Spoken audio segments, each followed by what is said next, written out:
Bonjour à tous, aujourd'hui je vais vous parler d'écran OLED SSD 1306, non pas pour comment on va l'installer, mais plutôt comment on va s'en servir pour mettre des images et changer de police de caractère.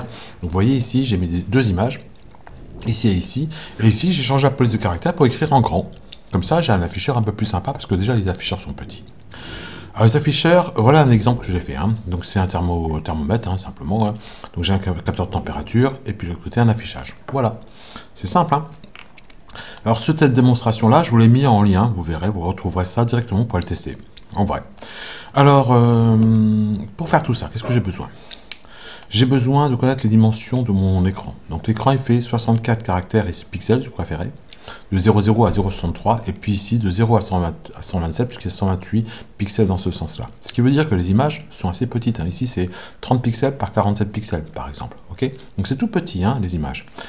Donc pour faire une image, rien de plus simple de télécharger. Moi je mets dans Paint, c'est pas parfait parce que la gomme est pas bonne, mais bon c'est pas grave, elle est un peu surdimensionnée, mais ça fonctionne.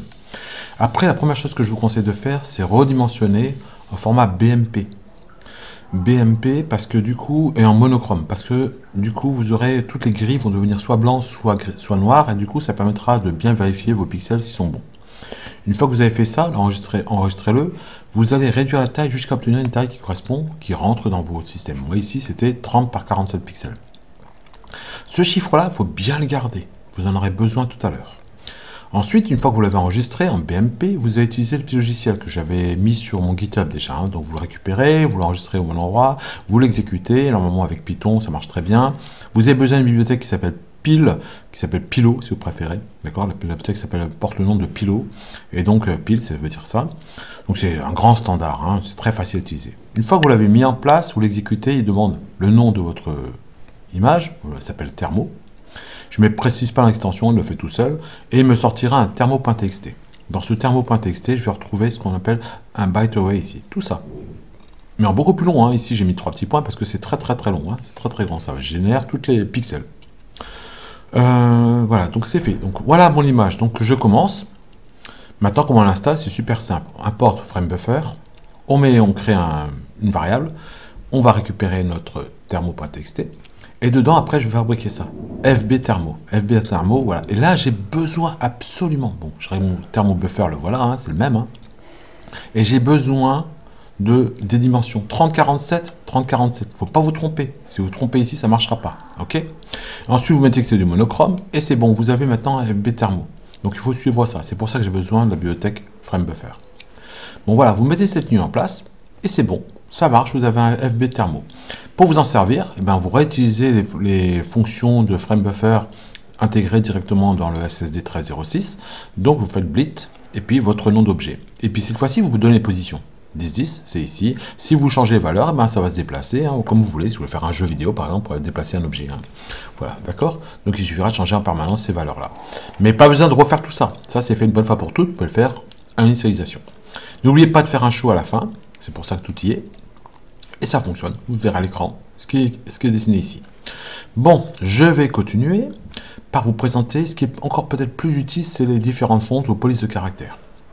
Alors pour ça, on va remercier d'abord quelqu'un qui s'appelle Peter Inch, qui fait un boulot fantastique, il est très fort ce gars-là. Il est un GitHub à lui, allez voir. J'ai pris son module. Alors j'ai pris son module parce que je pense que c'est quand même un des meilleurs. Et il se trouve dans Writer ici. Quand vous ouvrez Peter Inch, vous tombez sur son Writer. Ici, vous avez tombé sur un module qui s'appelle writer.py et 3 polices. Vous prenez ces trois, tout ça, ça marchera très bien. Sinon, vous viendrez chez moi, j'ai fait une copie. Mais bon, la suite, il y a tout un tas de choses. Vous voyez ici, il y a beaucoup de choses. Ça, c'est hyper utile aussi pour d'autres fonctions. Très efficace, toujours en MicroPython.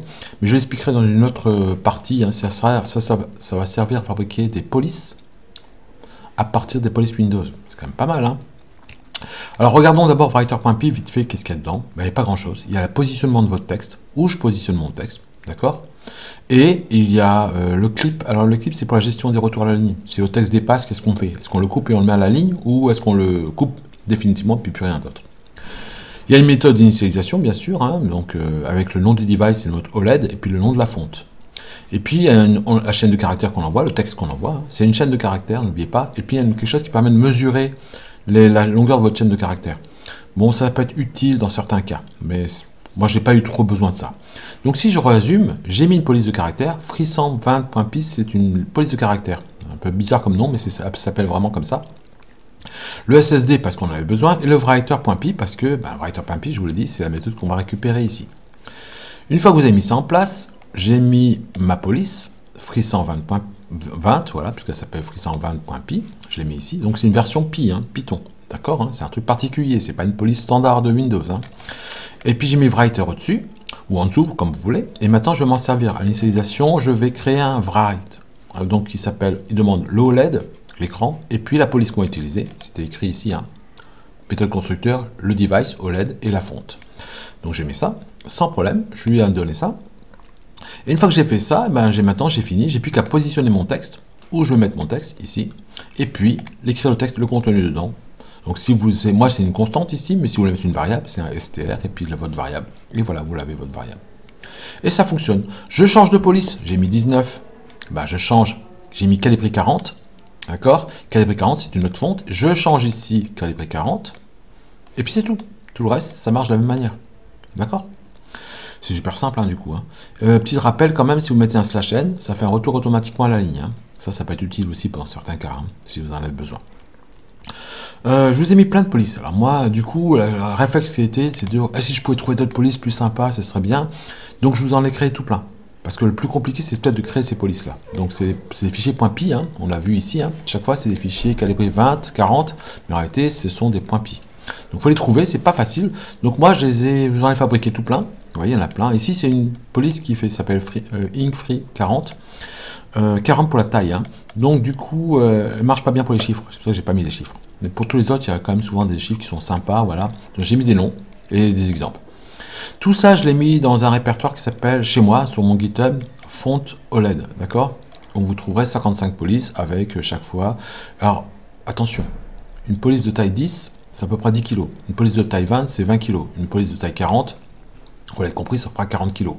Ça a l'air de rien, mais par exemple, quand vous êtes en mode Wi-Fi, ça prend quand même pas mal de place, 40 kg sur la RAM. Donc, il faut un peu se méfier, hein, d'accord? Mais bon. Je vous ai mis aussi dans mon GitHub conversion image.py, il était déjà avant, hein, donc j'ai pas changé. Et j'ai rajouté le writer, c'est une copie de ce qu'il y a sur PeterInch, d'accord? J'ai pas l'habitude de faire ça, mais bon, là, c'est quand même pratique de l'avoir directement sous la main. Donc, vous avez tout ça sous la main. Enfin, je vous ai promis que le simulateur, pour le tester, vous allez sur ce lien-là, tout simplement, qui sera aussi en description, Vogvi, et vous tombez directement sur ça. Et vous pouvez le tester, vous avez même le programme qui va avec, hein, vous avez tout. Hein. Donc tout fonctionne, et voilà, ce sera opérationnel. Voilà, j'ai fini pour cette vidéo.